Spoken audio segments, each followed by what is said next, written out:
Daniel Carr's hands were shaking so badly he could barely hold his phone. He had just read the 2 words on his screen that made his stomach drop straight through the floor. Delivered. Seen. The text he meant for his brother, the one that said, "She's stunning. Not because she's beautiful, because she makes everyone around her feel like they matter," had gone directly to his boss. His disabled boss. The most powerful woman in the building. And now she was typing back. But what happened next wasn't what anyone expected. Drop your city in the comments. I want to see how far this story travels. And if you're new here, subscribe. You don't want to miss where this one goes. The alarm went off at 5:47 a.m., 13 minutes before it was set to ring. Daniel Carr didn't need the alarm anymore. He hadn't truly slept past 6 in almost 3 years. Not since the hospital. Not since the night everything changed. His body had simply recalibrated. Grief does that to a man. It rewires you somewhere deep in a place no doctor can reach or explain. He lay flat on his back and stared at the ceiling for exactly 45 seconds. He knew, because he counted same as every morning, and then he swung his legs over the side of the bed and stood up before his brain could talk him back into the pillow. That was the trick. You had to move before you started thinking, because thinking led to remembering, and remembering some mornings was the one thing that could still bring him to his knees. He padded down the hall in bare feet, stopping outside Maya's door the way he always did. He pressed his palm flat against the wood for a moment, listening. The small, steady sound of her breathing drifted through. Still asleep, still safe. She's okay, he told himself. She's here. You're here. That's enough for right now. He moved to the kitchen, filled the coffee maker, and stood at the counter watching the dark liquid drip into the pot, while the city outside the window slowly turned gray, then pink, then gold. Cleveland, Ohio, in late October. The kind of morning that smells like wet leaves and possibility, or wet leaves and regret, depending entirely on who you are and what you're carrying when you step outside. Daniel Carr, 36 years old widower, single father, graphic designer, was carrying quite a lot. He'd been at Pinnacle Creative Group for exactly 31 days. He knew the exact number because he had written it in the small leather notebook his late wife Claire had given him the Christmas before she got sick. He still used it. He'd run through 6 of them since she passed the same style, the same brand ordered online, because there was something he couldn't bring himself to change about that particular habit. And this one had 31 tally marks on the second page. 31 mornings of waking up and choosing to go back. The job had come through a recruiter named Greg, who Daniel had met at a freelance conference back in the spring. He hadn't been looking, or rather he'd been looking for 2 years and trying not to want it too badly, because wanting things too badly felt dangerous now. But Greg had called on a Tuesday, said the words senior design lead and benefits package and flexible scheduling considered, and Daniel had written all of it down in his notebook and stared at the page for a long time before calling back. He needed this job. Not in the abstract motivational poster sense of needing something. In the very real overdue electric bill Maya's dance classes cost how much the transmission on the Honda is, making that noise, again sense. He needed this job the way a man standing in 3 feet of water needs a boat. So on his first day, he'd arrived 11 minutes early, sat in his car in the parking garage to collect himself, said a quiet word to Claire, the way he always did before something important. "Wish me luck, sweetheart," and walked in through the glass doors of Pinnacle Creative Group, with his portfolio case in his left hand and his whole future balanced on a wire. He'd heard about Sophia Reeves before he met her. Word travels fast in small offices, and Pinnacle, despite its impressive client list and downtown address, was essentially a small office. 43 people. Everyone knew everyone's business by the end of week 1. The account manager, a cheerful guy named Pete, who had taken it upon himself to give Daniel the unofficial orientation, had mentioned her name twice on the very first morning, once with obvious admiration, and once with the particular cautious tone people use when they're trying to tell you something important without actually saying it directly. "Sophia Reeves runs the creative division," Pete had said, pouring Daniel a coffee in the break room. "She's brilliant. Seriously, like top 5% of people you'll ever meet in this industry brilliant. She's also..." He paused, clearly choosing his words. Look, she uses a wheelchair. Spinal injury. She doesn't make a big deal of it, and neither does anyone else here, or at least nobody who wants to keep their job makes a big deal of it. She's Sophia. You'll see. Daniel had nodded, filed the information away, and thought nothing more about it. He was wrong to think nothing more about it. The first time he saw her, she was in the middle of what he would later learn was a fairly standard Tuesday morning for Sophia Reeves, which is to say, she was simultaneously directing a design revision on the conference room screen, answering a question from the accounts team without looking up, and eating half a granola bar, all while rolling smoothly from one end of the conference table to the other with the quiet, practiced confidence of someone who had long since stopped caring whether anyone was watching. She noticed him standing in the doorway before he realized she had. "You're Daniel Carr," she said. Not a question. "Senior design lead started today. Come in. Don't stand in the door, it makes people nervous. And I need everyone loose today. We've got a client presentation at 2. He came in. He sat down. And within about 4 minutes of watching her work, he understood exactly what Pete had been trying to say. She didn't run a room. She didn't command a room the way people mean it when they're talking about someone who's loud or dramatic or performing authority. She just made the room function better, like a well-designed system. Like everything had been slightly out of alignment before she started talking, and then suddenly the pieces settled. She asked questions the way a good surgeon cuts precise, deliberate, no-wasted motion. She gave feedback that was honest, without being cruel, which Daniel recognized as genuinely rare. She remembered the name of Pete's daughter, asked the copywriter Marcus about his graduate school application, noticed that the junior designer in the corner looked stressed, and quietly rerouted 2 of her tasks before the meeting even officially started. When the meeting ended and people filtered out, she caught Daniel's eye. "What did you think?" she asked. Honest answer. He blinked. Of the presentation. Of all of it. First impression. He considered lying, the diplomatic "I'm new and trying not to blow this" kind of lie, and then decided against it. Something about the directness of her gaze made the lie feel stupid before he'd even formed it. "Your team is good," he said. "The presentation deck needs work. The typography is fighting the photography on slides 3 through 7, and it's going to look muddy on a projector. And whoever wrote the executive summary used the word synergy 4 times in 2 paragraphs, which is going to make the client trust you less, not more." There was a pause. He was fairly certain he had just gotten himself fired on his first day. Then Sophia Reeves smiled, a real one, not the polite professional version, and said, "Fix slides 3 through 7, and tell whoever wrote the summary that you said that. They need to hear it." She was already rolling toward the door. "Welcome to Pinnacle, Daniel." The weeks that followed were by any reasonable measure the most professionally engaged Daniel had felt in years. The work was real. The problems were interesting. The team was, as he'd told Sophia in that first meeting, genuinely good, competitive in the best sense, the kind of people who made you better just by being in the same room. And Sophia was Sophia. He wasn't sure how to explain it to himself, so he mostly didn't try. He noticed things. He noticed the way she remembered details about everyone on the team. Not performatively, not in the HR training way, but genuinely, as though she had actually listened the first time and never needed to be reminded. He noticed the way she handled the clients who were subtly condescending, the ones who directed their questions to the person standing next to her rather than to her, the ones who talked slightly too slowly, the ones who seemed surprised repeatedly that she was in charge.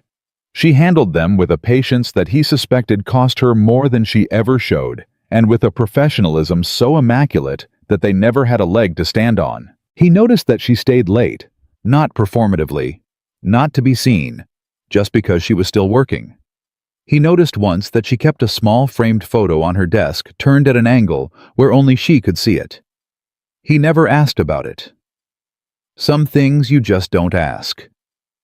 He noticed that she laughed differently when she thought she was off the clock, looser, quicker, a little surprised at herself, like joy was still something that occasionally caught her off guard. He noticed all of this and told himself it was nothing. Men in desperate financial situations who need their jobs are supposed to notice their bosses in the professional sense only. They are supposed to be grateful, competent, and professionally invisible. He told himself that quite firmly. It was during the Henderson account presentation week, third Thursday of October, a slate gray afternoon that smelled like the first real cold front of the season, that things shifted in a way he couldn't talk himself out of. The Henderson people were difficult. That was the polite way to say it. They were a regional insurance firm that had hired Pinnacle after firing their previous two agencies, and they arrived to the presentation with the energy of people who had already decided to be disappointed. Daniel was running the visual deck. Sophia was leading the room.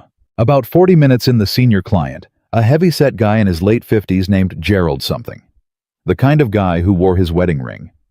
Like a warning, leaned back in his chair and said in that particular tone that isn't quite rude enough to call out directly, "I just want to make sure we're all on the same page about decision-making authority here. Who actually signs off on the final creative direction?" The room shifted. Everyone felt it. That particular ugly little sentence aimed precisely where Gerald intended it to land. Sophia didn't blink. "I do," she said. Clear. Even. No room for misinterpretation. "I'm the creative director. All final decisions on direction route through me. Did you have a concern about the work itself? Or can we move on?" Gerald smiled the way certain men smile when they've been corrected by someone they've already decided not to respect. "No concern," he said. "Just clarifying." "Great." She moved to the next slide. "Let's talk about the campaign rollout." Later, after the clients had gone, Henderson signed incidentally, a fact that seemed to genuinely annoy Gerald. Daniel found himself standing in the hallway outside the conference room, still wound up with the particular tension of having watched something unfair happen to someone who didn't deserve it, and having had to stand there professionally while it happened. Sophia came out of the conference room and nearly caught him.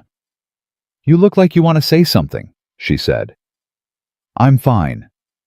"Daniel." He exhaled. "That thing Gerald did.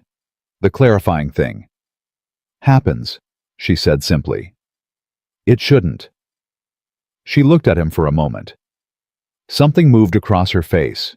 Not quite surprise, not quite gratitude, something more careful than either. "No," she said. "It shouldn't, but it does, and you learn to pick your battles."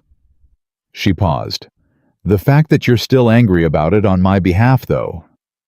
She tilted her head slightly. "That's noted, in a good way." She moved toward her office. He went back to his desk. And that evening on the train home, he pulled out his phone to text his brother Kevin, who had been checking in every week since Daniel started the new job, wanting to know how it was going. "It's going." He started typing. He stopped. Reread what he was about to write. Started over. "The boss is something else. I don't even know how to explain it. She's stunning. Not because she's beautiful, I mean she is. But that's not, it's more like... She makes everyone around her feel like they're capable of more than they thought. Like the air in the room changes when she's in it. I've never worked for anyone like her." He reread it, nodded to himself. That was true. That was exactly it. He hit send. He put the phone in his jacket pocket.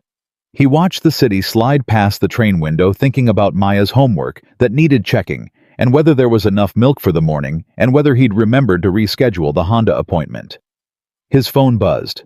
He figured it was Kevin responding, probably with something sarcastic about Daniel finally developing a crush after 3 years of being what Kevin called emotionally boarded up like a condemned building. He pulled out the phone. He looked at the screen. And his blood went absolutely cold. The message had not gone to Kevin. Kevin's contact name was saved as Kev Brother, with a specific emoji he'd added after a mix-up at Christmas 2 years ago, specifically to prevent this kind of thing. The contact at the top of the thread, the contact the message had just been delivered to, was saved as S. Reeves Pinnacle. He stared at the screen. The little word appeared beneath his message. Delivered. Then, a second later, the worst word in the English language. Seen. He actually made a sound. Audible. In the train car. A strangled, airless sound that the man 2 seats ahead of him turned around to check on, before apparently deciding it wasn't his problem. Daniel's mind went completely and perfectly blank for approximately 4 seconds. Then it started working again, at approximately 900 miles per hour. Delete it was the first thought. You can delete it. But he already knew, with the sick certainty of a man who had been burned by this before, that deletion was cosmetic. Sophia had seen it. The phone had already told him so. Seen. Play it off was the second thought. Text Kevin right now, and then forward it to Sophia and say wrong thread meant for my brother, ignore that. He started typing this, got 4 words in, stopped, because that was somehow worse. That was confirming it. That was making her read it twice, and know he'd sent it to her once, and then tried to scramble. The third thought was very simple and very dark. You just lost this job. He got off the train 2 stops early and walked the rest of the way home in the cold, without entirely feeling the temperature, replaying every version of tomorrow he could imagine, and in none of them was he still employed. He was so consumed by this particular catastrophe that he almost walked past his own building. He caught himself on the stoop, took a breath, and went upstairs. Maya was at the kitchen table doing long division with the intense, vaguely offended focus of a child who has decided that math is a personal enemy. Mrs. Garza from next door was on the couch watching her shows, as she did every Thursday night for $20, and a standing offer of Daniel's grandmother's tamale recipe, which he kept promising to track down. Dad. Maya did not look up from her worksheet. We're out of orange juice, and I need colored pencils for Friday. Hi, sweetheart. My day was great, thanks for asking. Dad. I know. I'll get them tomorrow. He kissed the top of her head. She smelled like the strawberry shampoo and something crayon adjacent. The tightness in his chest loosened fractionally. How'd the math test go? I probably passed. High bar. It's long division, Dad. Nobody's thriving. Mrs. Garza laughed from the couch without looking away from her program. He made dinner. He helped Maya finish the worksheet. He sat on the edge of her bed and listened to her talk about her friend Jasmine's birthday party logistics for 20 minutes while she stalled on going to sleep, and he let her, because some nights you just let them. And he tucked her in, and turned out the light, and sat in the hallway outside her room for a while in the dark. His phone had not buzzed. He checked it 4 times. Nothing from Sophia, nothing at all. Maybe she hadn't read it after all. Maybe seen was a glitch. Maybe. His phone buzzed. 1 notification. 1 message. From S. Reeves Pinnacle. He opened it with the particular feeling of a man who has already accepted the worst and is simply waiting for the details. The message was 4 words. Come to my office. Then, after a pause that lasted long enough for him to age visibly, tomorrow morning. We need to talk. He sat on the floor of his hallway in the dark. Maya's breathing, steady and slow, drifted under her door. He thought about Claire. He thought about how she would have laughed at this, genuinely laughed the way she laughed at his disasters, not cruelly but warmly, the way you laugh at someone you love doing something quintessentially themselves. He thought about the rent check due the 15th. He thought about Maya's dance classes. He thought about the Honda. He thought, you have exactly 1 night to figure out how a man comes back from this. And then, because he was Daniel Carr, and this was simply the kind of life he led, he got up off the floor, went to bed, and lay in the dark, staring at the ceiling until 4 a.m., counting the seconds, waiting for morning. He had no idea that the conversation waiting for him on the other side of that night would not be the ending he feared. It would be something neither of them saw coming. Something that would change both their lives and one small girl's life completely. He walked into Pinnacle at 8:03 a.m., not 8 o'clock, not 7:55, which would have looked desperate. 8:03, which was the exact time a man arrives when he has spent the entire previous night rehearsing an apology and still doesn't have one he believes in. He'd worn the gray button-down Claire used to say it made him look like someone worth listening to, and he'd made Maya's lunch. Dropped her at school, sat in the parking garage for 6 minutes, said nothing to Claire because he genuinely didn't know what to say, and walked through the glass doors of Pinnacle with the specific energy of a man walking toward something he cannot outrun. Pete was at the front desk and gave him the normal nod. The junior designers were already at their stations. The office smelled like coffee and printer toner, and the particular low-grade anxiety of a Monday morning, which was reassuring in its normalcy, because nothing about Daniel's morning felt normal at all. Sophia's office was at the far end of the floor, glass-walled on 2 sides, with the blinds she kept at half-mast whenever she was in a meeting, and fully open whenever she wasn't. Daniel glanced over as he set his bag down at his desk. Blinds fully open. She was already there, already working. Head down over something on her desk, reading glasses on a coffee cup at her left elbow. She looked exactly like she always looked, which somehow made everything worse. He sat down, opened his laptop, stared at the screen for approximately 90 seconds without processing a single pixel of information on it. Then his desk phone lit up the internal line, and he picked it up before the first ring finished, because his hand apparently had opinions his brain hadn't approved. "Daniel?" Her voice was exactly as it always was. Measured, clear, not warm, not cold, professional. "Come in when you're ready."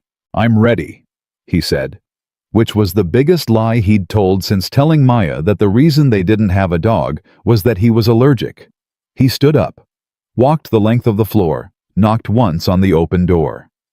"Close it behind you," she said without looking up. He closed it.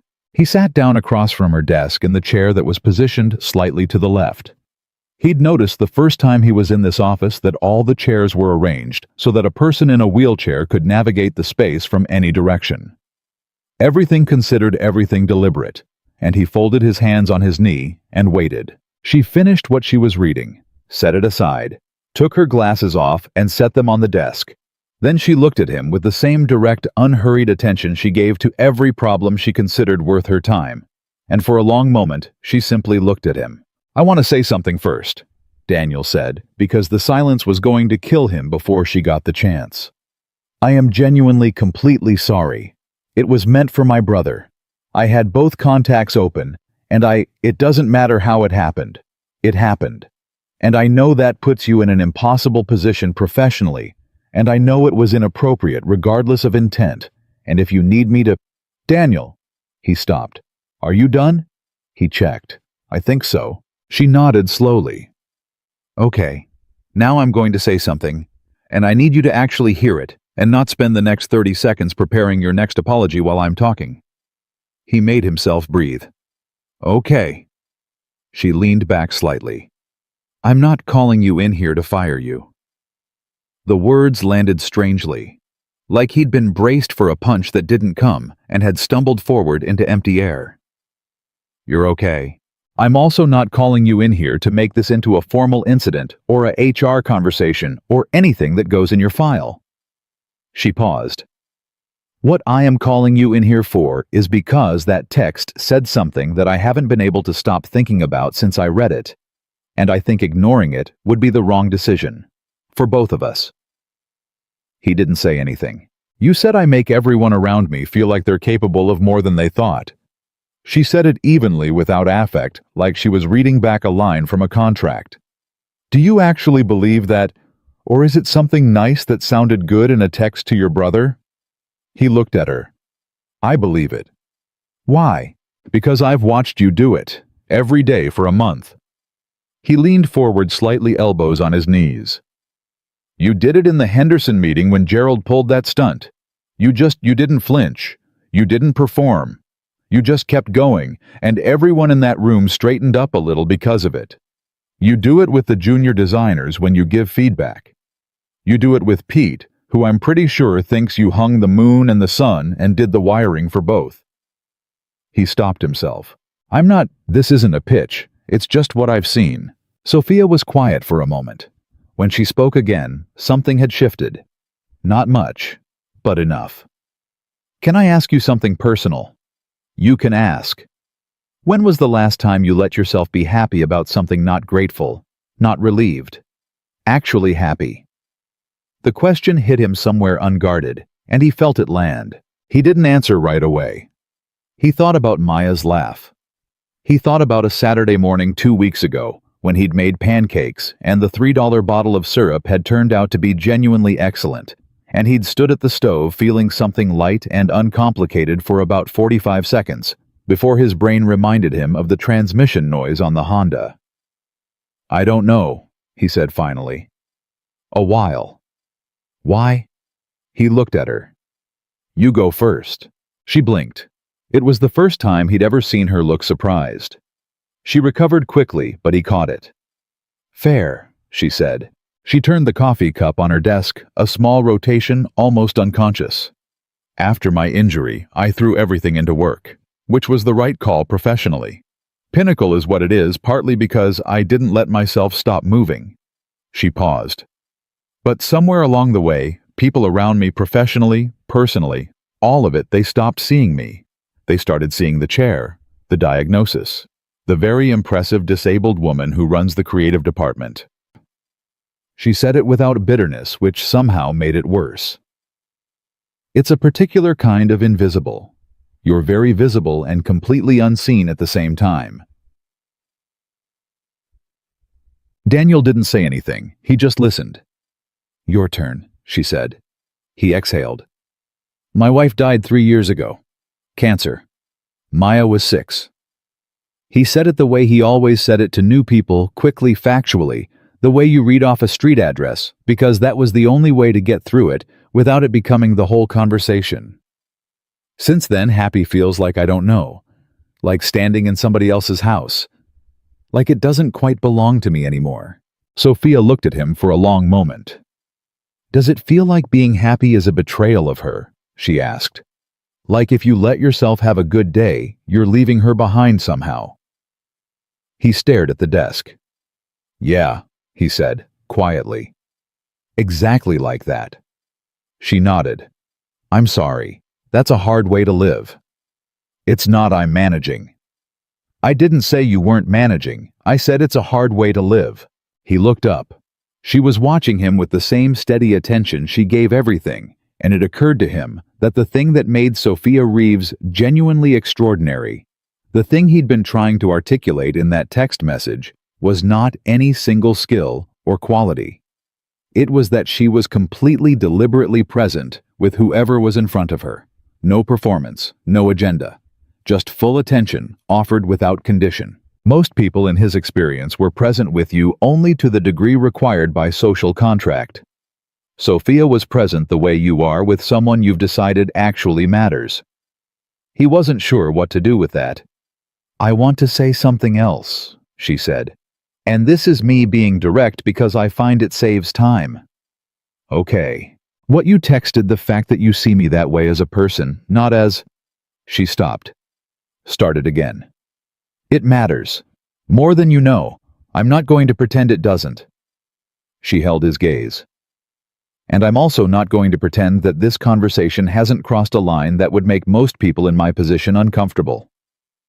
"It should," he said immediately. "You're my boss. I sent it by mistake, but I wrote it on purpose and—" "I know." She didn't look away. "I'm also a grown woman who can decide for herself what makes her uncomfortable and what doesn't. And this—" She gestured between them, minimal, precise. "This conversation right now does not make me uncomfortable. Which I'm telling you because I think you deserve to know it." The silence after that was a different kind of silence. Not the terrible waiting room silence of the last 12 hours. Something else. Something that required care. "So what do we do?" he asked. "We keep working," she said simply. "You do your job, I do mine. Whatever this is." Another small gesture. "We're adults. We can hold it." He nodded. "But Daniel—" She picked up her glasses, turned them in her hands. "Don't apologize for what you wrote. It was honest. Honesty in my experience is genuinely rare. Don't train yourself out of it." He stood, moved to the door, put his hand on the frame. "For the record," he said, not quite turning around, "the thing about being invisible, completely seen at the same time. He paused. I know that one from a different angle.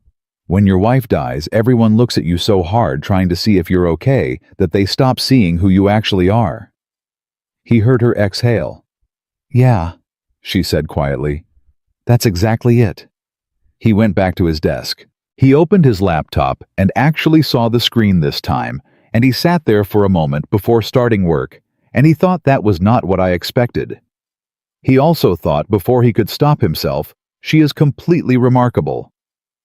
He opened his design files and got to work. Dad. The weeks after that morning moved differently. Nothing changed on the surface. They were professional. They were appropriate. In meetings, they were boss and senior designer clear as ever, no signals, no subtext that anyone else in the room could have identified. But privately, in the 5-minute conversations after everyone else had filtered out of the conference room, in the occasional late evening when Daniel was still at his desk, and Sophia was still in her office, and the floor had gone quiet around them, something had been opened between them that didn't close.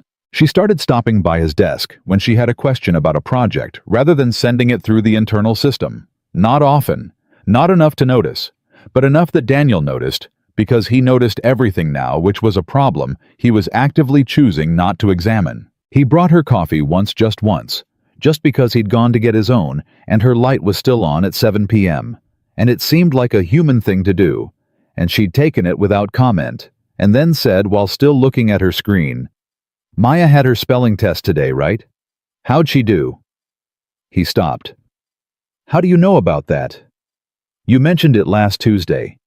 You said she'd been drilling the word necessary for 3 days and was furious that there was only one C. He stared at her. You remembered that. I told you. I listen. She finally looked up. How'd she do? 100%, he said. She texted me 11 exclamation points. Sophia smiled. The real one. The one that surprised her. Good, she said. Tell her the trick is to remember that a shirt has 1 collar and 2 sleeves. 1 C, 2 S's. He told Maya that night. Maya, who was at that particular age where adult-sourced information is automatically suspicious, tested it 17 times in a row, declared it correct with intense reluctance, and then said, Who told you that? My boss, he said. The lady in the wheelchair. Yeah.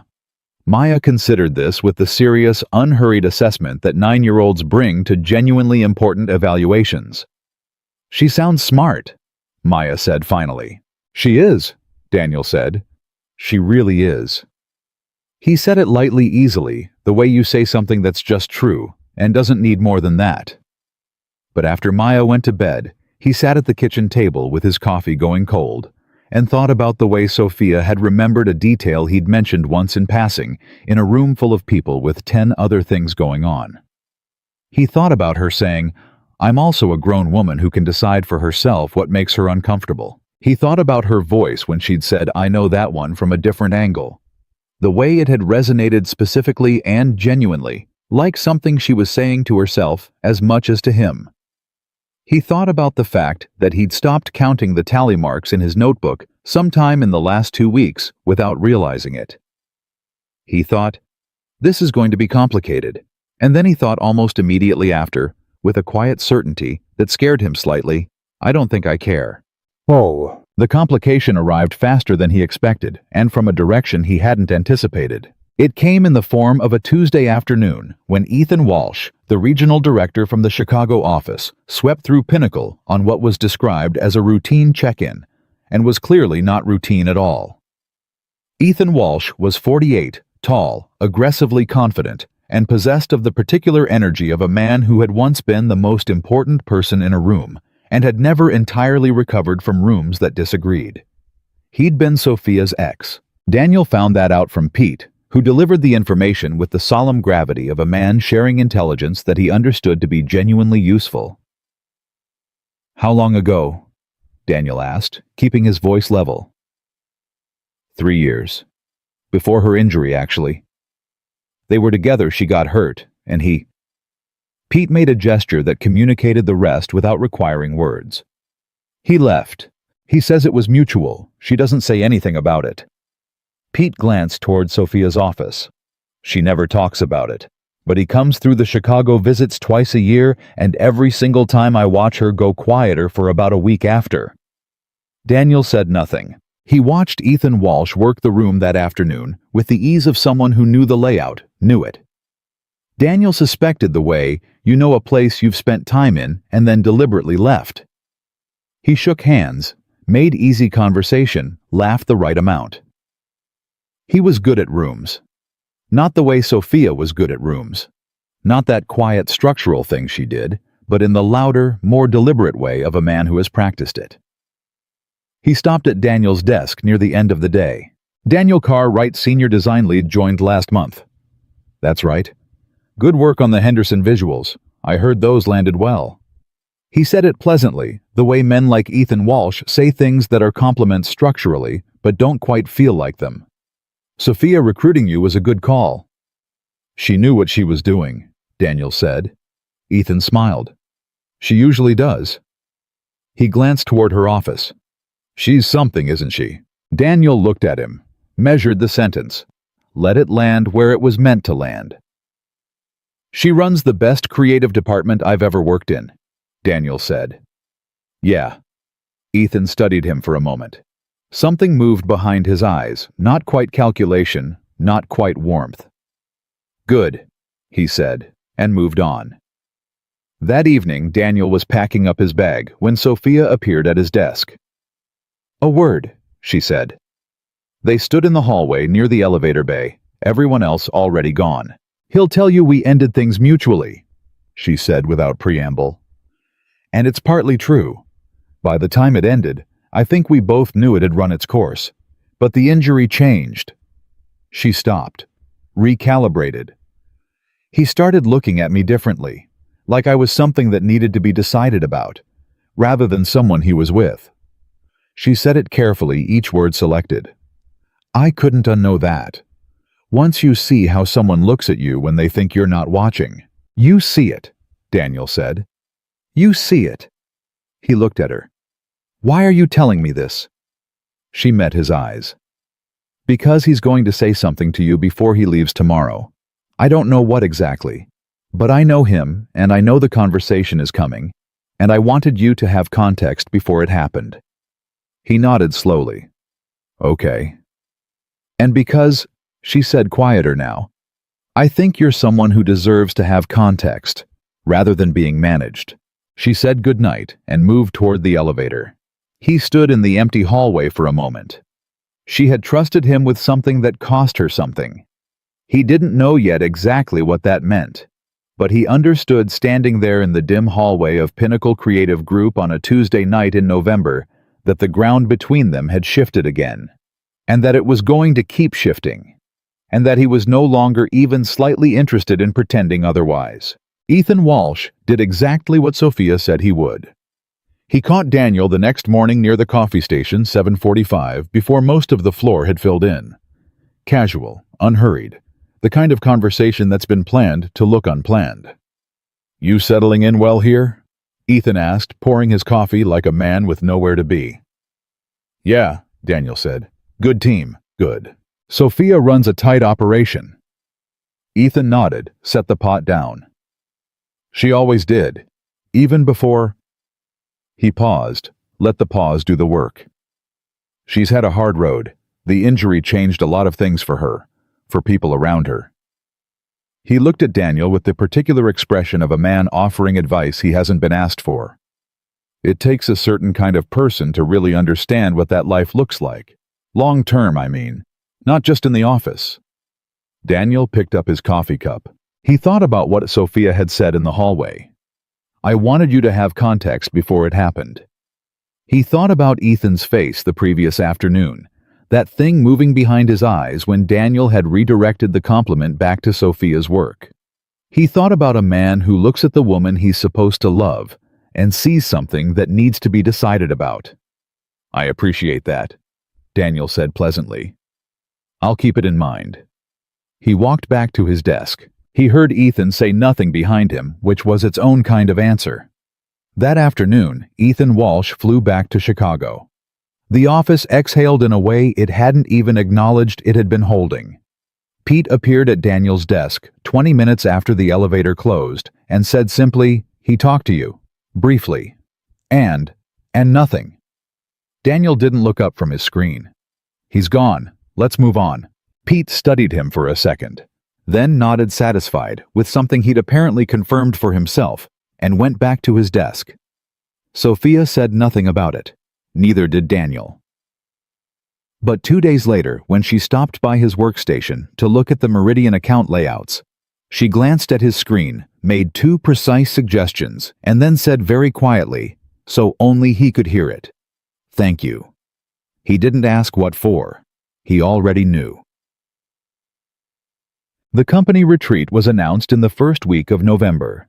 3 days at a conference center 40 miles outside the city on a lake property that Pinnacle had used for 3 years running. Team-building strategy sessions, year-end review.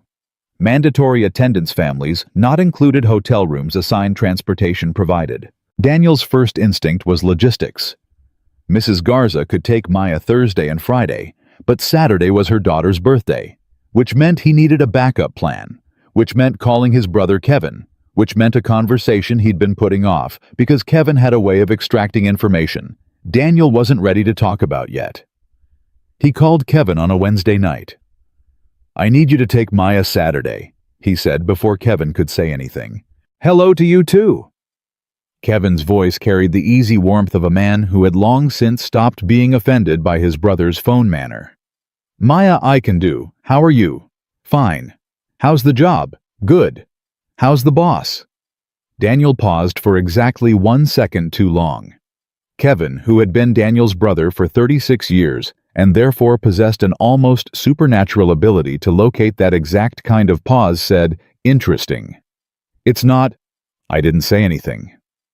"Kevin." "I said interesting. That's a neutral word. Very Switzerland." A brief pause. "Is she—" "She's my boss."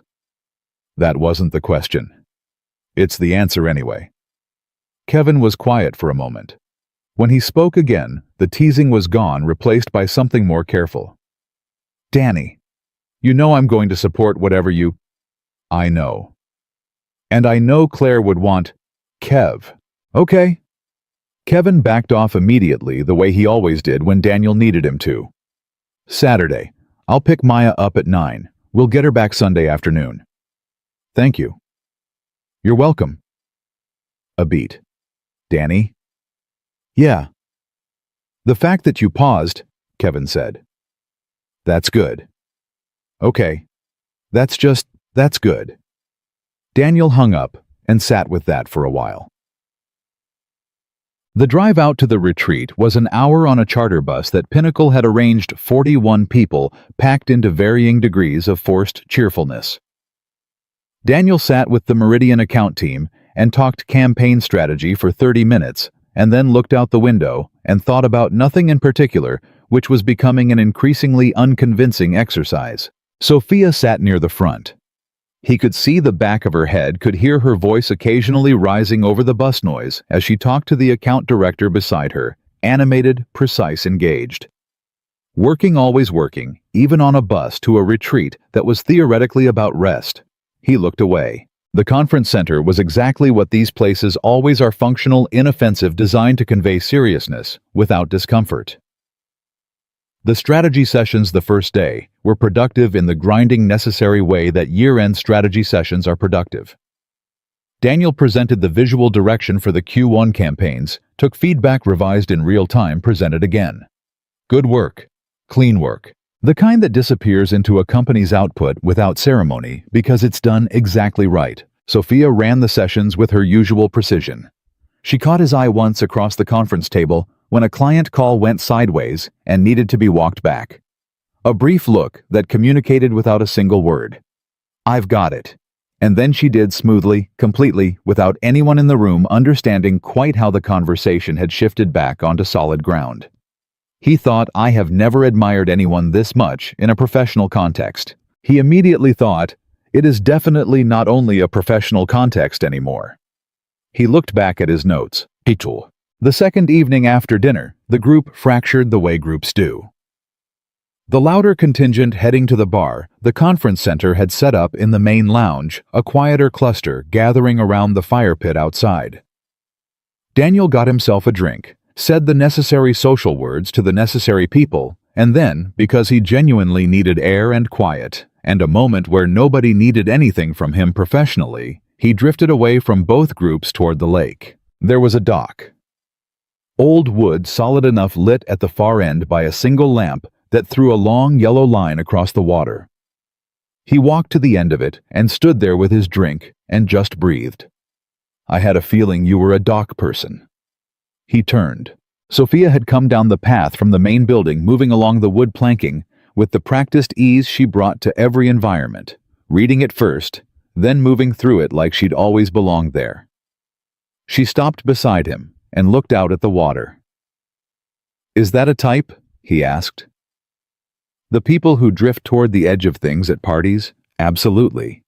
She tilted her head. "You've been one your whole life, I'd guess. My wife used to say I was the only person she knew who could be lonely in a full room." "Is that a criticism?" From her, no. She thought it was funny.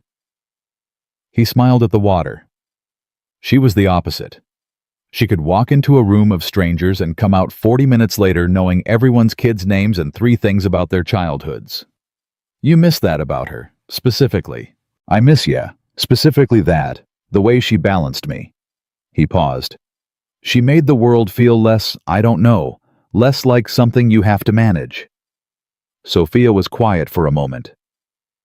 "Can I tell you something?" she said. "Yeah. After the injury, I spent a long time being very, very good at managing things." She looked at the water. "I got so good at it that I forgot what it felt like to not manage, to just be somewhere, with someone." She paused. "Tonight, right now, this is the first time in a long time I'm not managing something." He looked at her. "I'm glad you came out here." She looked back at him, and something happened in that look. Something that had been building for weeks, through the text message and the office and the hallway and the coffee and the spelling test trick, and Ethan Walsh's particular brand of condescension, something that had been patient and quiet and carefully held, and was now on this dock, on this lake, under this light, unwilling to be held anymore. "I need to tell you something," he said, "and I need to say it once clearly, and then you get to decide what happens with it." "Okay." Her expression didn't change, but her hands resting on the arms of her chair stilled. "Okay," she said. "I have fallen in love with you." He said it the way he'd learned to say the hard things directly without ceremony, because decorating it would just be a way of hiding. Not because of the wheelchair, not in spite of it. It's not a factor in the sentence I just said. The sentence is just, "I have fallen in love with you," with the way your mind works, with the way you look at people like they're worth the full attention, with the way you told me not to apologize for being honest. He stopped. "With the way you remembered about the spelling test." The lamp at the end of the dock made a small, steady light on the water. Sophia didn't say anything for long enough that he started to understand clinically what it would feel like if she said nothing at all, or said the professional, reasonable, necessary thing she was completely entitled to say. Then she said, "I've been fighting the same feeling for 2 months." He exhaled. "I'm terrified," she said, and the word came out undecorated, no professional finish on it, just the plain true thing. "I know what it costs. When people find out. The assumptions, the way they look at you, at us. They'll say you feel sorry for me. They'll say I used my position.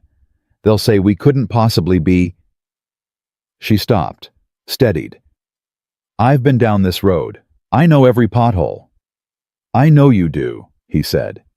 "And I'm not asking you to pretend they don't exist." "Then what are you asking?" He thought about it honestly. "I'm asking if you think what's between us is worth the potholes." She looked at him for a long time. The water moved. The lamp held. "Yes," she said. "I think it is." He didn't reach for her hand dramatically. He didn't make a declaration. He just stood beside her on the dock and felt for the first time in 3 years that the ground under his feet was something he had chosen rather than something he was trying not to fall through. They stayed out there for 2 hours. They talked, really talked the way they'd been circling since that first morning in her office. She told him about the accident, the recovery, the long rebuilding of a life she hadn't expected to be rebuilding.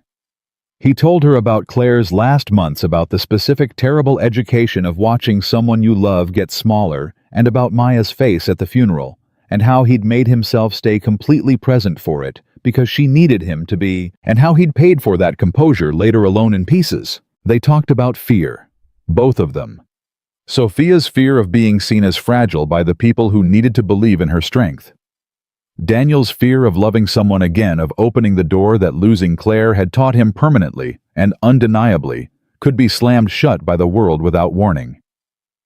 "You know the thing that scares me most," he said somewhere past midnight. "Tell me, that I'll mess it up, that I'll do something wrong and hurt you, and then you'll look at me the way—" He stopped. "The way Ethan did," she said quietly. "I wasn't going to say his name." "You didn't have to." She looked at him steadily. "Daniel, you are not him. I've been watching you for 2 months. I know the difference." "How?" She considered. Ethan looked at me and saw a situation, something to assess. She paused. "You look at me and see me. It's a different thing entirely. I know what it feels like, and I know which one this is." He believed her.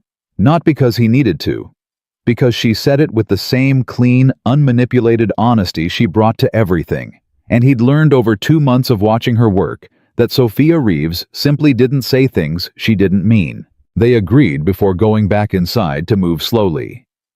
To be careful, to keep it from the office until they'd figured out what it was and what it needed. Not hiding exactly, both of them were too tired for games, but private, held carefully. Given room to grow before the world got its hands on it. "One condition," she said as they moved back up the path. "Name it. You stop apologizing for things that are honest. Deal." He paused. "One condition from me." She raised an eyebrow. "You stop managing everything alone." She was quiet for a moment. "That one's harder," she said. "I know." He matched her pace. "I'll be patient." She made a sound that wasn't quite a laugh, but was in the same neighborhood as one. "You're an interesting man, Daniel Carr." My late wife would have said annoying. "She sounds like she was smart." "Smartest person I ever knew," he said. "Until recently." She looked at him sideways. He could see the corner of her smile in the lamplight. They went back inside separately. They said goodnight in the hallway in front of 2 colleagues in the perfectly professional, unremarkable way of people who had been doing this for years. But before she turned toward her room, she looked back at him once, and in that one look was everything they'd said on the dock, all of it held carefully offered without apology. He went to his room. He sat on the edge of the bed. He thought about Claire. He always did at moments like this, the ones that mattered. He thought about what she would say if she could say anything. He thought she would probably tell him to stop sitting on the edge of the bed. He thought she would probably say, "Danny, go to sleep. You've got work to do." He lay down. He was asleep in 4 minutes. The most solid sleep he'd had in 3 years. Outside, the lake was still and dark, and the lamp at the end of the dock threw its small, faithful light across the water. They were careful. For 3 weeks after the retreat, they were so carefully, deliberately professional that Daniel occasionally wondered if he had imagined the dock entirely, if the lake and the lamp and the 2 hours of conversation that had quietly rearranged his interior landscape had been some exhaustion-induced construction of a mind that had been running on fumes and longing for too long. Then Sophia would stop at his desk, say something precise and work-related, and on her way back to her office, she would slow just slightly, just a fraction, and say something small and private, something that only made sense if you'd been on that dock, and he would know it was real. It was being held carefully, and it was growing the way things grow when you give them the right conditions and the right amount of time. He took Maya to the park on a Saturday and pushed her on the swings and thought about what it would mean to introduce her to someone. What that conversation would cost. Whether Maya, who was 9 and perceptive and had her mother's specific talent for detecting dishonesty in adults, would be ready for it. He didn't have answers yet. He just had the question turning over in the back of his mind like a stone he kept picking up and examining and setting back down. He called Kevin that night. "I need to tell you something," he said. "Finally," Kevin said. Not unkindly, just the word, like he'd been waiting at a specific door for a while and was relieved someone had finally knocked. Daniel told him. Not everything, not the doc, or the specific things said in the dark, but enough.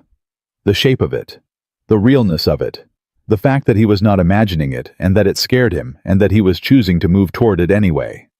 Kevin was quiet for a long moment. "Claire would be," he started. "Don't," Daniel said. Not harshly, just firmly. "Not yet. I know what you're going to say, and I'm not ready to hear it out loud yet." "Okay. Just is it okay? Do you think it's okay?" Kevin's voice when it came was steady and warm.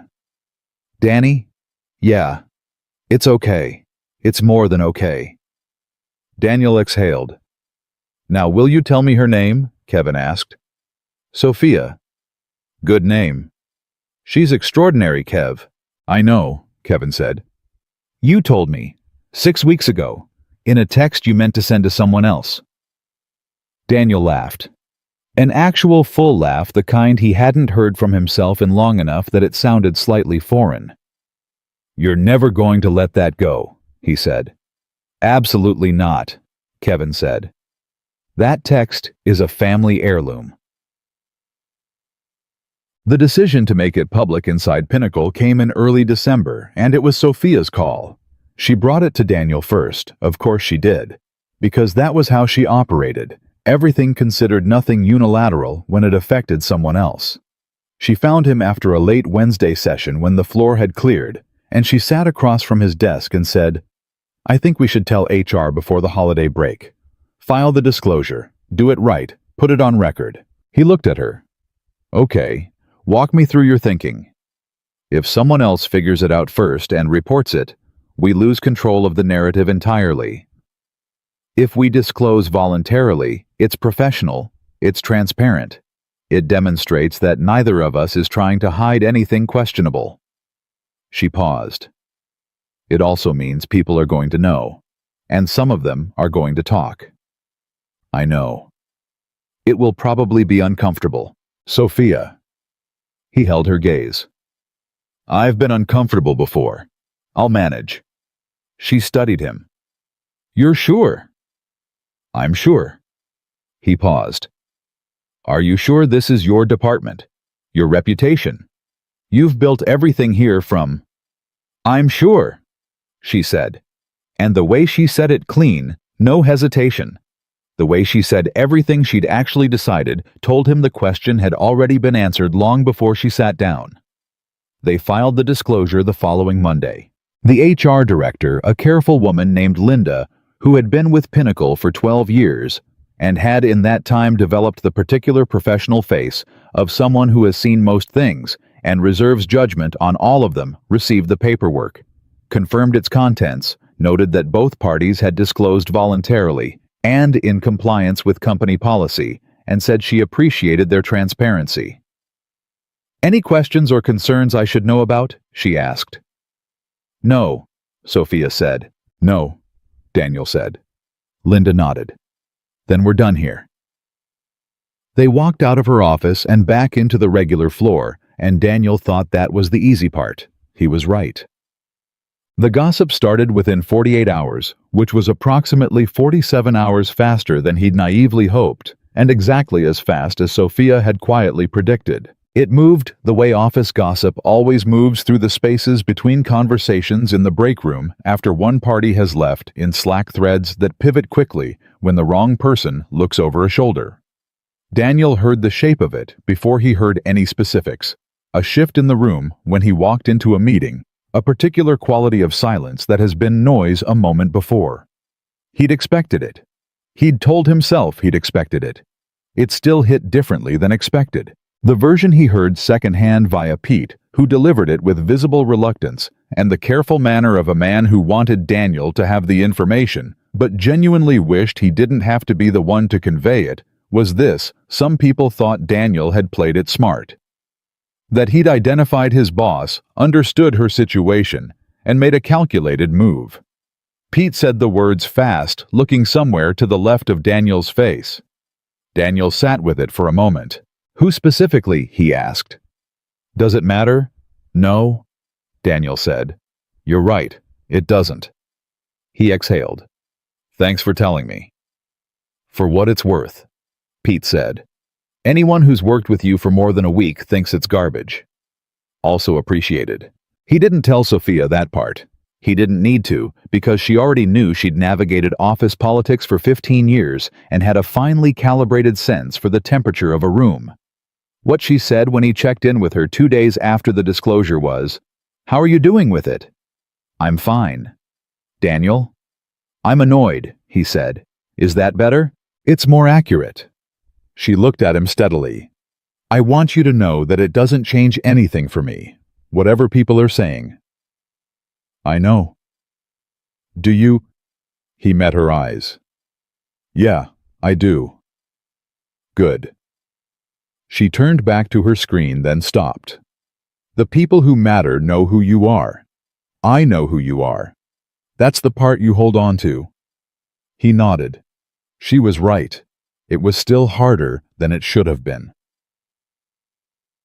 The harder hit came 2 weeks into December, and it came from Ethan Walsh. Not directly. Ethan Walsh was too careful for direct.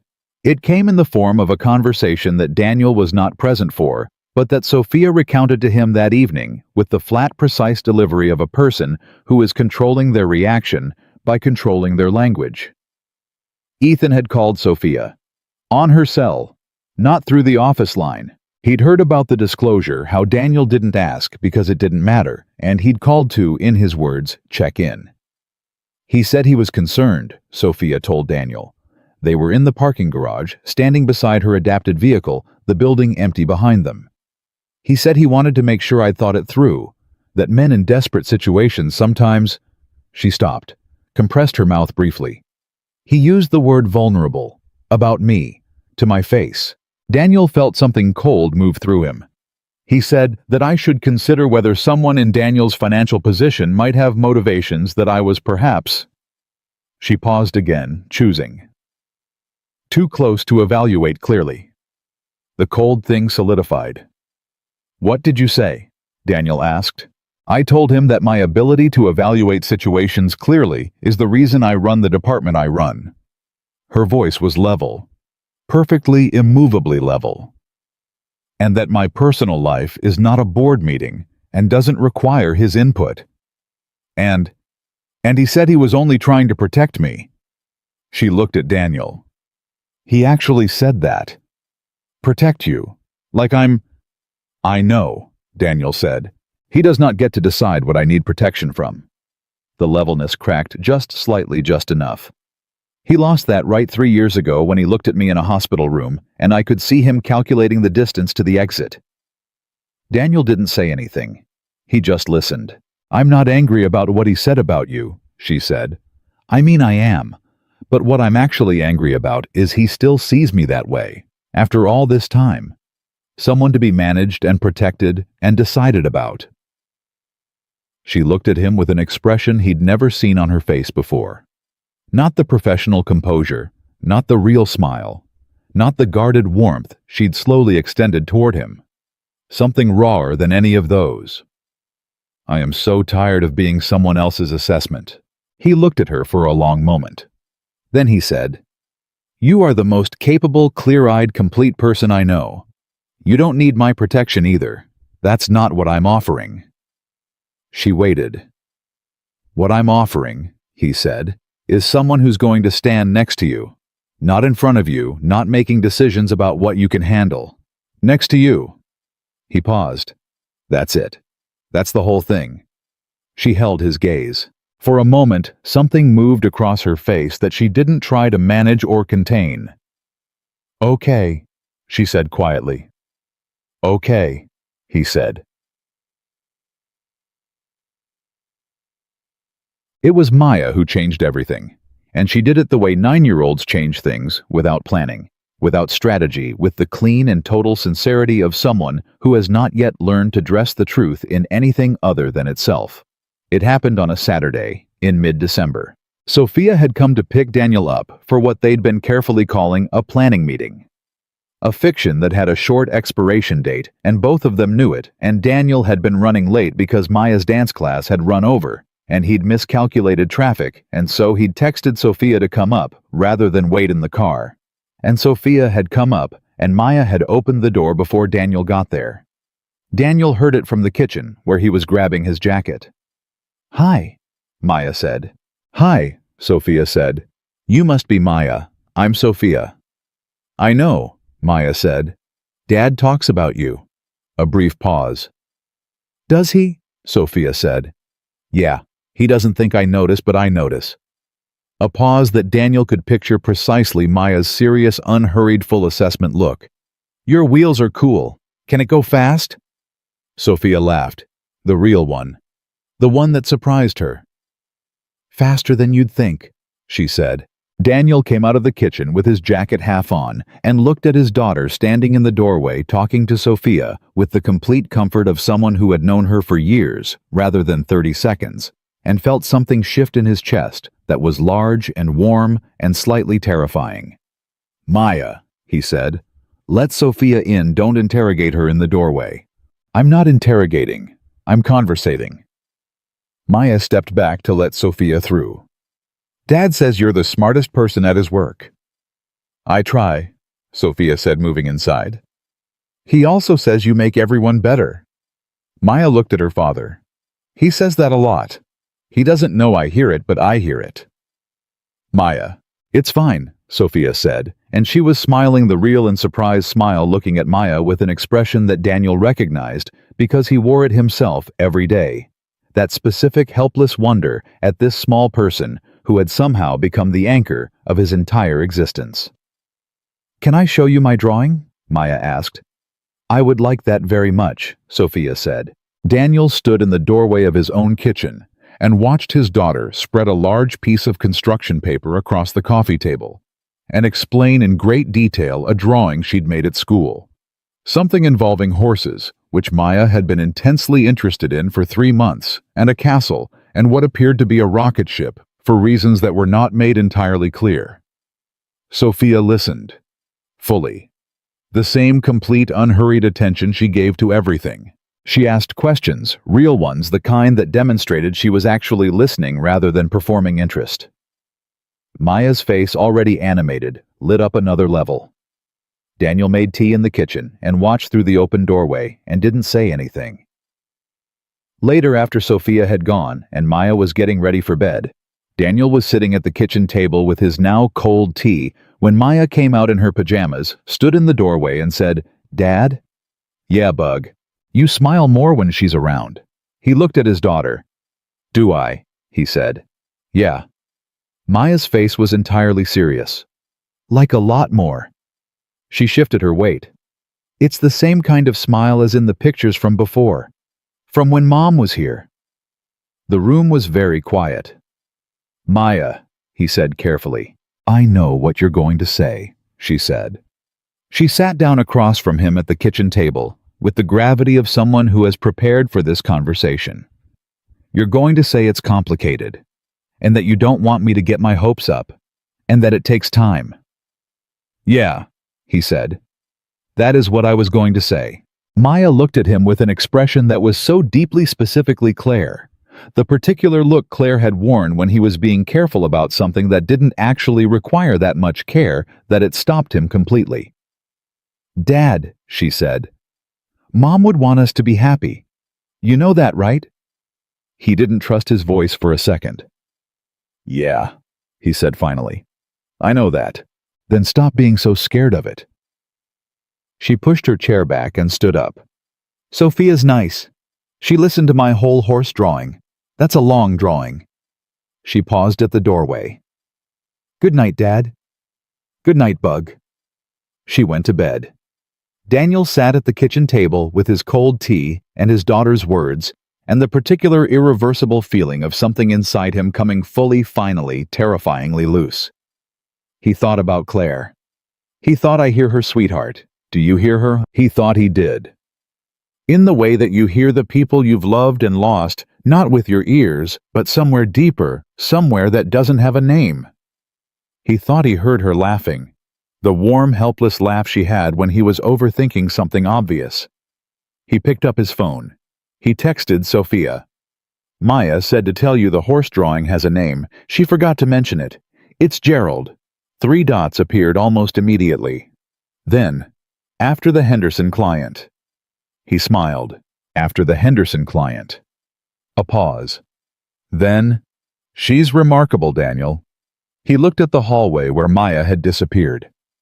He thought about the smile in those old pictures, the ones Maya had apparently studied more carefully than he'd realized. Yeah, he typed back. She is. He set the phone down. He sat in the quiet apartment in the city that smelled like December and felt not the performed contentment of a man who has decided to be okay, not the careful, managed equilibrium he'd been maintaining for 3 years, like a man walking a tightrope with a full glass. Just happiness. Clean, uncomplicated, slightly terrifying, completely real. He let it in. January came in cold and clear, the way Cleveland Januaries occasionally do not, the gray, grinding cold that settles in for months, but a bright, hard cold that makes everything look sharp and deliberate, like the world has been cut out of glass. Daniel noticed the cold the way he noticed most things now, fully. Without the insulating layer of numbness he'd been carrying so long, he'd stopped recognizing it as anything other than normal. That was the change he hadn't anticipated. Not the happiness exactly he'd understood intellectually, that happiness was possible, that grief wasn't a life sentence, that Claire wouldn't have wanted the apartment to be quiet forever. He'd known all that the way you know things you haven't yet felt. What he hadn't anticipated was how much clearer everything became when you stopped spending most of your energy on holding yourself together, how much more room there was in a day when you weren't bracing for it. Maya noticed before he said anything. Of course she did. She'd always been that way, her mother's eyes in a smaller face, catching things adults thought they were concealing. You're humming, she told him one morning in January, standing at the breakfast table with her backpack half on and her toast in her hand. He stopped. I didn't realize I was. You've been doing it for like a week. She took a bite of toast. It's kind of annoying. I'll work on it. Don't, she said, and walked out to catch the bus. He stood in the kitchen for a moment after the door closed, smiling at nothing in particular, and then he finished his coffee and went to work. Sophia had been right about the potholes. She was right about most things she predicted, which was one of the specific, irreplaceable qualities that made her who she was. She didn't soften the road ahead.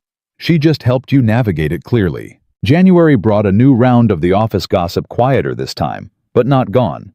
These things rarely go entirely. They just find a lower register and settle in. A junior designer named Craig, who had been at Pinnacle for 8 months, and carried himself with the specific confidence of someone who has confused having opinions with having insight, made a comment in the break room about Sophia's management judgment that got back to Daniel through Pete by the end of the day. Daniel thought about it for approximately 20 minutes. Then he walked to Craig's desk. Hey, he said. Got a minute? Craig looked up. Clearly hadn't expected this. Sure. Daniel sat on the edge of the desk next to him and kept his voice completely conversational. I heard what you said this morning about Sophia's judgment. Craig's jaw shifted. It was just, I know what it was. Daniel looked at him without heat, without performance. Just directly. I want to say something, and I need you to actually hear it rather than prepare your defense while I'm talking. Can you do that? A pause. Yeah. Sophia Reeves built this department from 11 people to 43. She has kept 3 major clients through market downturns that killed her competitors. She gives everyone on this floor, including you, the room to do their best work, which I know because I've watched her do it deliberately every single day. He paused. Her personal life doesn't touch any of that. And comments that suggest otherwise don't reflect on her judgment. They reflect on yours. Craig said nothing. That's it, Daniel said pleasantly. That's the whole conversation. He stood up and went back to his desk. Pete appeared at his shoulder 3 minutes later. I would like to formally note, Pete said quietly, that I saw all of that, and I'm going to be thinking about it for several years. Go do some work, Pete. Already gone. Pete said, already gone. Sophia predictably found out the floor was 43 people. Nothing stayed local, and said nothing about it to Daniel directly. But 2 days later, when he stayed late on a Thursday finishing the March campaign layouts, she came out of her office at 7:30 and set a coffee on his desk without a word, and went back inside. He looked at the coffee, looked at her through the glass wall. She had already turned back to her screen and was working reading glasses on, completely absorbed. He drank the coffee. Some things don't need language. The challenge that actually shook them came in February, and it came from a direction neither of them had fully prepared for. A client, Harrington Media, one of Pinnacle's 3 largest accounts, requested a meeting to address what their VP of Communications, a woman named Sandra Park, described in a formal email as concerns about leadership continuity and decision-making structure within the creative team. Linda from HR read the email. The CEO, a steady man named Robert Gaines, who had founded Pinnacle and still ran it with the particular combination of principle and pragmatism that had kept it independent in a consolidating industry, read the email. He called Sophia into his office. Daniel heard about it that evening. Sophia called him from the parking garage, which had become, without either of them planning it, their place for the conversations that couldn't happen inside. Gaines was fair, she said. Her voice was controlled, fully controlled, which he now knew meant she was working harder than the voice suggested. He's not questioning the disclosure or the relationship. He's questioning whether the Harrington account needs to be restructured so there's no perceived conflict, whether I should step back from direct management of it and let someone else lead the client relationship. Daniel let that settle. And what did you say? I said I'd think about it. A pause, which is not what I wanted to say. What did you want to say? She exhaled. That Sandra Park has had concerns about my leadership since the day she met me, and those concerns have everything to do with the chair and nothing to do with my performance. And I am tired, genuinely deeply tired of corporate diplomacy requiring me to make myself smaller to make people like her more comfortable. Then say that. Daniel, not to Sandra Park, to Gaines. He kept his voice steady. Gaines is fair, you said so. He built this company. He knows the difference between a legitimate structural concern and a client using a relationship disclosure as cover for a bias they've had from the beginning. Tell him what you told me. Let him decide with the full picture. Silence. You think that's the right call? She said. I think you already know it's the right call, and you're asking me because you needed someone to say it back to you without flinching. Another pause. Longer. That is very annoyingly accurate, she said. I know. I hate that you know how I think. No, you don't. She made the sound that wasn't quite a laugh but was in that neighborhood. Then more quietly, what if it costs the account? Then it costs the account, Daniel said. And Pinnacle survives because it survived harder things, and you keep your department and your integrity, and you don't spend the next 3 years managing around Sandra Park's comfort level. He paused. What if it doesn't cost the account? What if Gaines pushes back and Harrington backs down? You lose that possibility if you make yourself smaller first. She was quiet for a long moment. I'm going to talk to Gaines tomorrow, she said finally. Okay. If this goes badly, then we handle it, together. He let that sit. That's what together means, Sophia. It's not just the good parts. She said nothing for a beat. Okay, she said, quietly, definitely. Gaines met with Sophia the following morning. Daniel didn't know what was said in the room. She told him the outline later, not the specifics, because some professional conversations belonged to the person who had them. What he knew was that Gaines called Sandra Park directly that afternoon. What he knew was that the Harrington account was not restructured. What he knew was that Sophia came out of her office at 4 o'clock with her glasses up on her head and something in her posture that was lighter than it had been in a week. She didn't stop at his desk. She just caught his eye across the floor as she walked past a brief, clear look that said everything it needed to. He turned back to his screen. He was smiling for the rest of the afternoon. Spring arrived, and with it the particular lifting quality of a city that has endured winter and come out the other side. Daniel noticed it on his morning walks to the train. Maya noticed it in the way she started leaving her coat in the hallway instead of wearing it, a practice Daniel objected to on thermal grounds, and she ignored on principle. Their life had reconfigured around Sophia so gradually that Daniel sometimes couldn't identify exactly when specific things had become normal. When Sophia's number had moved to the top of his frequently called list. When Maya had started asking on Saturday mornings whether Sophia was coming over with the casual ease of asking about the weather. When the apartment, which had been quiet in a specific aching way for 3 years, had started being loud again, not always, not overwhelmingly, but in the small, reliable ways that mean a space is inhabited by more than one life. Sophia came over most Sunday afternoons through February and into March. She helped Maya with a history project on the Underground Railroad, with the specific engaged focus she brought to everything. And Maya had gotten a 94 on it, and had texted Sophia the grade herself independently, which Daniel found out about, because Sophia texted him a screenshot of the exchange along with, "She is your daughter completely."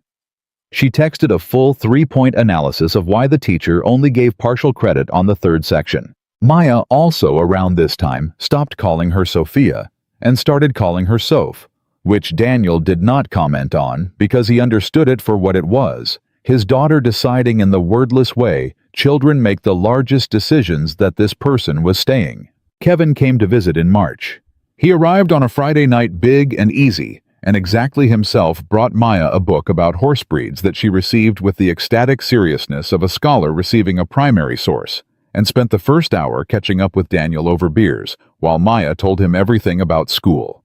Her friend Jasmine, the horse drawing, named Gerald and Sophia in roughly that order, and with roughly equal enthusiasm.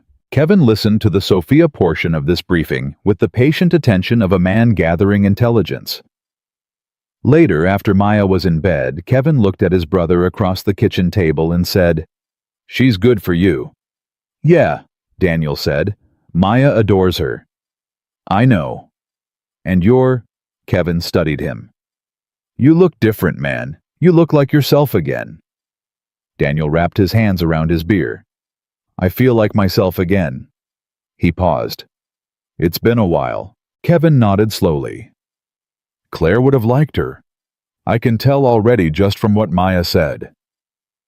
Daniel had been waiting for that sentence, had been bracing for it on some level for months, not because he feared it, but because he wasn't sure how it would land.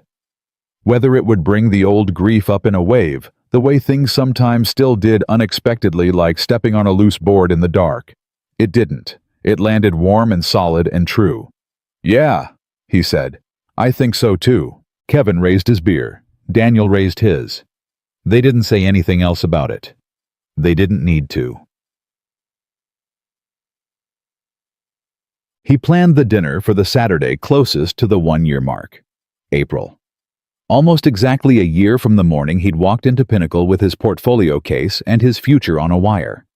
A year from the first meeting, the Henderson presentation, the accidental text, the office, the doc. All of it, one full revolution of everything that had changed. He made the reservation 3 weeks out at a restaurant he'd been to once with Claire, which was a choice he made deliberately and with care, because he understood the difference between holding the past hostage and bringing it along. And he wanted the people who mattered to him in the same room, in a place that held something of her, because that felt right rather than painful. Kevin flew back in. Maya wore the dress she'd picked out herself, dark green with pockets, which she considered non-negotiable in all clothing.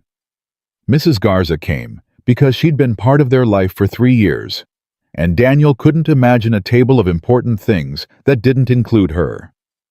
Two of Daniel's closest friends from his before Pinnacle life men who had shown up reliably through the worst years. And on Sophia's side, her closest friend, a woman named Renata who had known Sophia for 15 years and had the warm, watchful quality of someone who loves fiercely and trusts slowly. They filled a long table in the back of the restaurant. It was loud in the way that matters, full of actual conversation, actual laughter, people talking across each other.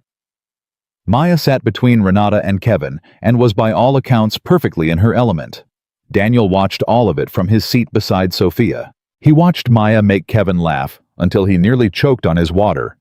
Watched Renata and Sophia exchange a look across the table that contained an entire private language. Watched Mrs. Garza accept a breadbasket from the server with the regal ease of a woman who has earned every comfort life has offered her. He thought, "This is what I almost didn't let myself have." He thought, "This is what surviving long enough looks like." He reached into his jacket pocket. The small box had been there for 3 weeks. He'd taken it out and looked at it several times in the apartment late at night after Maya was asleep sitting at the kitchen table, and put it back without doing anything with the feeling. Waiting for the right moment, which he understood intellectually, was partially a construction because there is no perfectly right moment for the things that matter most, only the moment you choose. He chose this one. The table had reached that natural lull, that long dinners find dessert ordered wine, poured the conversation running on its own warmth. Daniel put his hand briefly on Sophia's arm, the small signal they'd developed that meant, "I need a second of your attention." She turned to him. He reached into his pocket. He set the box on the table between them. The table went quiet in the way tables do when something has shifted the air, not performatively, not all at once, but person by person, until Kevin had stopped talking and Maya had looked up from whatever she'd been saying to Renata, and everyone was simply present watching. Sophia looked at the box, looked at him. "I've been thinking about how to say this correctly for a while," Daniel said. His voice was steady. He was glad it was steady. "And I've decided there's no correct version, so I'm just going to say the true version." She waited. "A year ago, I sent a text to the wrong person," he said. "And I spent the whole night convinced I'd destroyed the only thing keeping my family afloat." He paused. "It turned out to be the most important accident of my life." He held her gaze. "You asked me once when I last let myself be happy. I've been practicing the answer ever since." He opened the box. Inside was a necklace, 3 interconnected circles in silver. Small, precise, exactly what he'd wanted. "Past, present, future," he said. "That's what the circles mean. To me. All of it. Everything that came before. Everything that's here now. Everything that's still ahead. I don't want to leave any of it out." He paused. "I want to build something with you. Deliberately. Fully.